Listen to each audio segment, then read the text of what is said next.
చేస్తా ఉన్న నేపథ్యంలో ఒకసారి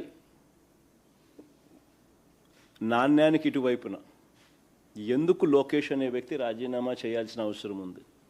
ఎడ్యుకేషన్ మంత్రిగా ఉన్నాడు కాబట్టి ఎందుకు సిబిఐ ఎంక్వైరీ అవసరం ఉంది ఈ సబ్జెక్ట్ మీద అన్న వివరాలు లేక ఒకసారి వెళ్దాం. పాయింట్ నెంబర్ 1 క్లుప్తంగా పాయింట్ల ప్రకారమే పోదాం, క్లుప్తంగా చెప్తాను పాయింట్ల ప్రకారమే. పాయింట్ నెంబర్ 1, డిఎస్సి పరీక్షల ప్రశ్నల తయారీ. డిఎస్సి పరీక్షల ప్రశ్నల తయారీ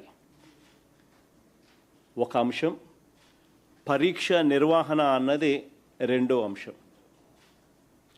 ఈ రెండు కూడా ఒకే అధికారి చేతిలో పెట్టినట్టు లోకేష్ స్వయంగా యాక్సెప్ట్ చేస్తాడు. అసెంబ్లీలోనే యాక్సెప్ట్ చేయడమే కాకుండా తప్పేముంది అంటూ దబాయించినాడు. తప్పేముంది అని అంటూ ఏకంగా దబాయించినాడు. ఒకసారి ఆయన అన్న మాటలు కూడా ఒకసారి ప్లే చేద్దాం, ఒకసారి వినండి ఒకసారి అందరూ కూడా. ప్లే చేయమా ఒకసారి. ప్రభుత్వ ఉద్యోగం ఇచ్చిన ఘనత ప్రజాప్రభుత్వం అధ్యక్ష.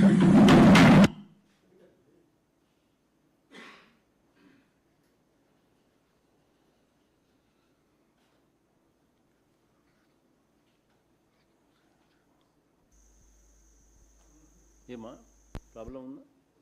నిజాన్ని పివి సింధు గారికి ప్రభుత్వ ఉద్యోగం ఇచ్చిన ఘనత ప్రజాప్రభుత్వం అధ్యక్ష.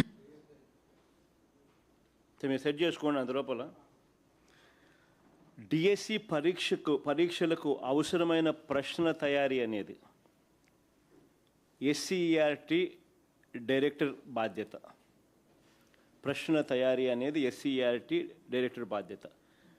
డిఎస్సి పరీక్షను నిర్వహించే బాధ్యత డిఎస్సి కన్వీనర్ది. ఈ రెండు ఒకే వ్యక్తికి ద్వారా జరిపిస్తే పారదర్శకతకు పాతర వేసినట్టు అవుతుంది, లీకేజీకి స్వయంగా ద్వారాలు తెరిచినట్టు అవుతుంది. అంటే ప్రశ్నల తయారీకి ఒకంతోనే చేయిస్తూ ఉన్నారు, పరీక్ష నిర్వహణ చేసే కార్యక్రమం కూడా సేమ్ వ్యక్తితోనే చేస్తూ ఉన్నారు. ఏపీడిఎస్సి నియామకాల చరిత్రలోని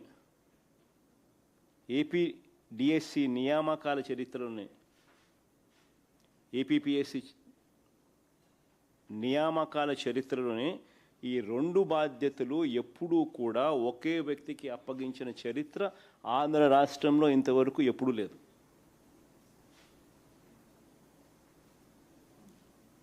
ఎందుకు ఆ రకంగా చేస్తారు అని అంటే దానికి కారణం ప్రశ్నలు తయారీ చేసే వ్యవస్థకు పరీక్ష నిర్వహించే వ్యవస్థకు మధ్య ఉండాల్సిన చెక్స్ అండ్ బ్యాలెన్సెస్ తొలగిపోతాయి కాబట్టి.